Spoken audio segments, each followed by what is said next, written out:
अच्छे बच्चे कैसे बैठेंगे बेटा? अभ्यास 15D करेंगे और पहले ही सवाल में ये ग्राफ पेपर पर तो हम लोग जानते हैं, कॉपी भी आप लोगों ने ले ली है। इस तरह का एक चित्र बना हुआ है, इस पर कुछ सवाल हल करने हैं। चित्र जो बना हुआ है ये आपने देख रहे हैं, इस तरह का चित्र हम लोग कक्षा 6 में बना के आए हैं। लेकिन उसमें क्या थे, ये जो स्तंभ बने हुए हैं ये एक एक खाना छोड़ के बनाते थे और उसको हम लोग बोलते थे दंड आरेख या बार ग्राफ। अब जो बना हुआ है इसमें ये दंड आपस में जुड़े हुए हैं, चिपके हुए हैं, तो ये दंड आरेख नहीं है। पहली बात तो ये हम लोग समझ लें। जब हम दंड आरेख बनाते थे वो होता था अवर्गीकृत आंकड़ों का।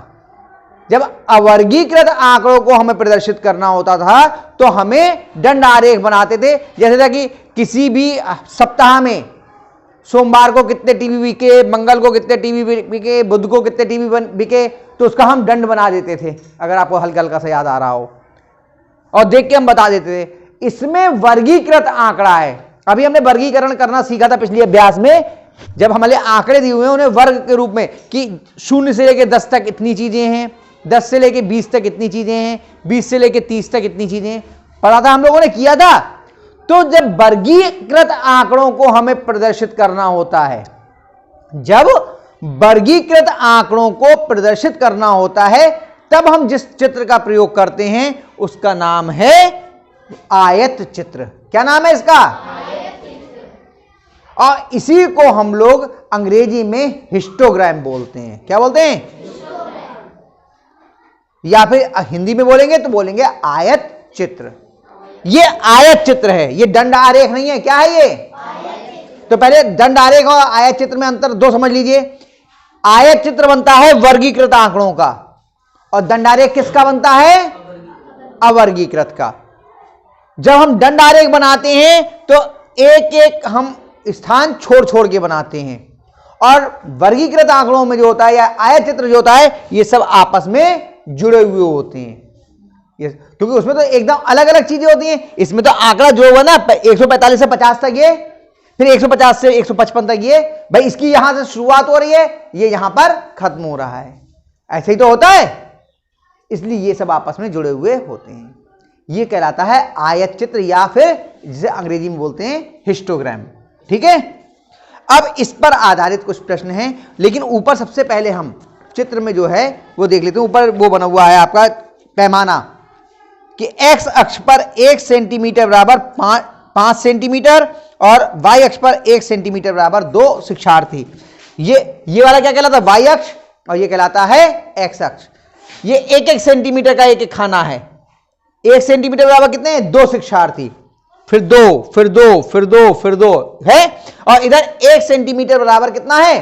5 सेंटीमीटर। लेकिन आपकी लंबाई की शुरुआत उन्होंने कितने से की है? 145 से। इसीलिए इससे पहले यहां पर जिगजैग बना दिया है थोड़ा सा। ये बनाने का मतलब क्या है? 101 ही सेंटीमीटर है, वैसे तो 5 के बराबर होता है ये, लेकिन ये जिगजैग बनाने का मतलब ये हो गया कि 0 से लेकर के 145 तक इसके बीच में आ गए, ये मान लिया।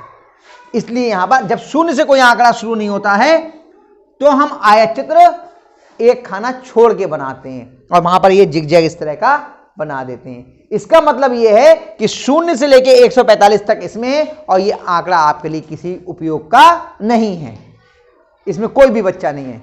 ये दिया हुआ ऊंचाई और ये दिया शिक्षार्थियों की संख्या कि कितनी ऊंचाई है और उसकी बच्चों की संख्या कितनी है। तो पहले जो आयत चित्र है इसमें केवल हमें प्रश्नों के उत्तर देने हैं। पहला प्रश्न क्या है? देखो प्रश्न ये है, नीचे दिए शिक्षार्थियों की ऊंचाई के आयत चित्रों को देखकर प्रश्नों का उत्तर दीजिए। एक काम करो बेटा, दौड़ के जाकर के स्केल उठा लो वहां से, वो थोड़ा सा असुविधा हो जाएगी, आसान। हाँ, बड़ा वाला स्केल ले आओ, चलने दो। तो ये है, नीचे दिए शिक्षार्थियों की ऊंचाई के आयत चित्रों को देखकर प्रश्नों का उत्तर दीजिए। अब इन जो प्रश्न दिए उनके उत्तर देने इस चित्र के आधार पर। आपकी किताब में जो प्रिंटिंग है ना वो बिल्कुल एक्यूरेट नहीं है, ऊपर नीचे हो गया है। इसमें मैंने सही से बना दिया है, उसमें थोड़ा सा गड़बड़ लग रहा है। ये बीच बीच में बनी हुई है, देखो एकदम लाइन पे लाइन नहीं आई है ना, इसलिए ये गड़बड़ है। आप बनाओगे तो आप सही से बना लोगे, आपकी समझ में आ जाएगा जब अभी मैं बताऊंगा तो। ठीक है, तो पहला प्रश्न है सबसे अधिक शिक्षार्थी कभी बस एक दे दो, आजा बैठो। सबसे अधिक शिक्षार्थी किस ऊंचाई वर्ग में है? बताओ सबसे अधिक कहां है? कौन सा वाला वर्ग सबसे ऊंचा है? आयत 155 से 160। एक, हाँ, वर्ग कौन सा कहलाएगा? 155 से 160।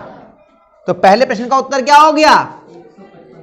155 से 160। ऐसे ही तो लिखा जाता है, याद आया आपको? इसकी निम्न सीमा कितनी है 155 और उच्च सीमा कितनी है? ये पढ़ी थी ना हम लोगों ने पिछले अभ्यास में। चलिए दूसरा, 160 से 165 सेंटीमीटर ऊंचाई के शिक्षार्थियों की संख्या है। कितनी संख्या है? अब आ जाइए, अब हमें ये स्केल उठाना पड़ेगा। लो स्केल पहले पूरा बना लें। उठाना बेटा, उठाना इसको,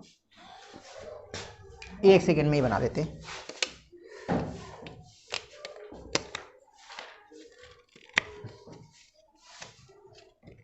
तैयार हो गया। देखिए 160 से 165 है ना। अब कौन सी वाला है? ये वाला ही तो वर्ग है 160 से 165, यानी इसकी देखनी है कितनी है संख्या। तो हमने इस पर ऐसे स्केल रखा और देख लिया कितनी है। कहां पे आ रहा है? यहां। तो इसकी संख्या हो गई 10। दूसरे सवाल का उत्तर क्या हो गया? 10। चलिए तीसरा बताइए क्या है प्रश्न, आप ही पढ़ लीजिए। सबसे कम शिक्षार्थी किस ऊंचाई के वर्ग में है? सबसे कम किसमें बताओ?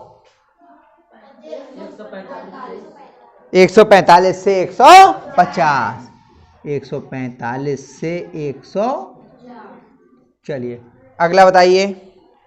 155 सेंटीमीटर या उससे अधिक की ऊंचाई। तीसरा चौथा बता दो। तीसरा सवाल था ना, चौथा बताइए। अच्छा तीसरा क्या बताओ आप? चलो हटाओ। 160 सेंटीमीटर से कम ऊंचाई के कितने शिक्षार्थी हैं? 160 से कम।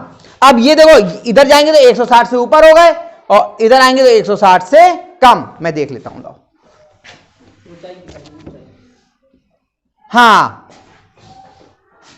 160 से कम है ना, तो 160 से देखो ये है 160 लिखा हुआ, इधर जाएंगे तो 160 से अधिक और इधर आएंगे तो 160 से कम।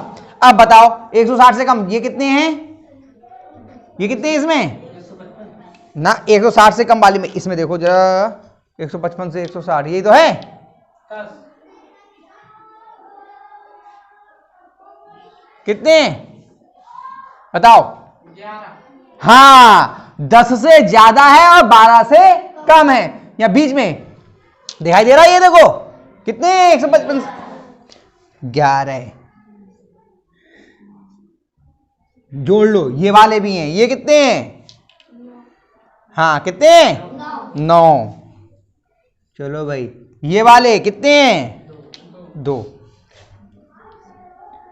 बराबर कितना हो गया? 11 और 9 20 और 20 और 2 22। मिलाते जाना पीछे से उत्तर भी क्योंकि आपका चित्र गलत बना है, मैंने देखभाल का बनाया है इसको मिला करके। ठीक है, तीसरा सवाल, चौथा सवाल। सबसे कम शिक्षार्थी किस ऊंचाई के वर्ग में है? सबसे कम किसके हैं? 145 से 150।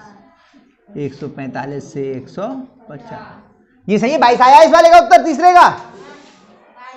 हाँ ठीक है, अब अगला सवाल चौथा भी हो गया। पांचवा बताओ। 155 सेंटीमीटर या उससे अधिक की ऊंचाई के कितने शिक्षार्थी हैं? 155 से अधिक, देखो 155 ये लिखा है, 155 से अधिक मतलब इधर तो ही जाएंगे, इधर तो जाएंगे। तो इसमें कितने हैं बताओ? इसमें तो अभी हमने देखे थे कितने हैं? 11।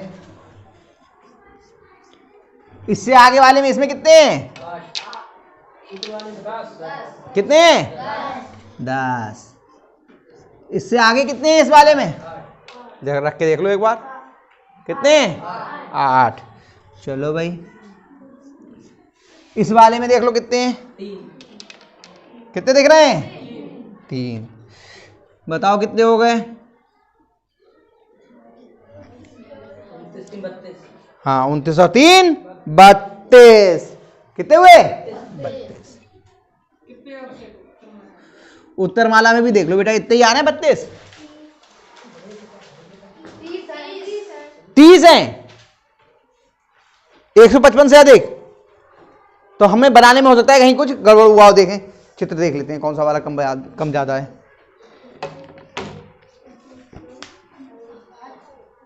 नहीं, ये वाले 7 हैं बेटा, ये 8 नहीं है। ये वाले हमारे बनाने में गलती हुई है, ये तो 7 है, ये 7 है,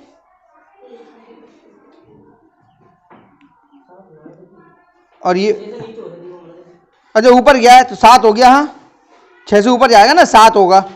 असल में इसमें जो चित्र है ना ये 8 नहीं, ये 7 है, ये तो कंफर्म है। देखो नहीं 7 है ये वाला जो है ना ये 7 है, ये 8 नहीं है, ये 7 है। हाँ एक मिनट गया, ऐसा है ना चित्र जो है वो मिला हुआ नहीं है आपका। इसमें जो चित्र बनाया हुआ है ना आपके इसमें, तो वो ऊंचे नीचे हो रखी हैं बिल्कुल एकदम। तो हो सकता है ये 6 हो फिर। चलो तो इसको सही कर लो। उसमें 6 है तो ये वाली हमारी हो सकता है, हमारी वाली किताब गड़बड़ लो, हमें दिखाओ सही किताब दो। ये भी किताब ऐसी है, वो तो जबरदस्ती बना रहे हैं हम लोग, किसी को ऊपर कर रहे हैं और किसी को नीचे कर रहे हैं। नहीं नापने की बात नहीं है, कोई ऊंचा करना पड़ रहा है और कोई नीचे करना पड़ रहा है, वो सब चित्र ही गड़बड़ है, चित्र गड़बड़ बना हुआ है। चलो 6 लिख दे रहे हैं इसको, ये 6 कर दे रहे हैं। 6 कर देंगे तो 30 आ जाएगा, है ना। वो असल में चित्र गड़बड़ बना हुआ है, इसलिए एग्जैक्ट चित्र नहीं बना है। आप जो बनाना, अब आप इस हिसाब से बनाना, समझ में आया। आप तो इस चित्र को बना लोगे अपने आप अपनी किताब पे, और पैमाना जरूर लिखना, ठीक है। जो पैमाना बना हुआ है कि 1 सेंटीमीटर बराबर 5 सेंटीमीटर और 1 सेंटीमीटर बराबर 2 शिक्षार्थी, ये x अक्ष पर और ये y अक्ष पर। कर लेना, उतार लो इसको, फिर बना लो इसे।